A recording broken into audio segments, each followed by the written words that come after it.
innovation and learning has got connectivity. Learning gives creativity. Creativity leads to thinking.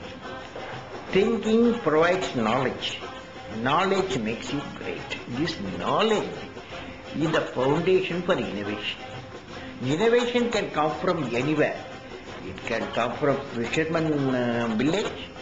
It can come from agriculturist, agriculture farmers. It can come from the laboratory. It can come from the research centers. It can come from anywhere. Innovation can come. What is innovation? Innovation is the person who has got ideas, imagination, he thinks different. So he makes a different products, different system, different software. So innovation is a very vital for the growth of the individual, for the growth of the society and growth of the nation.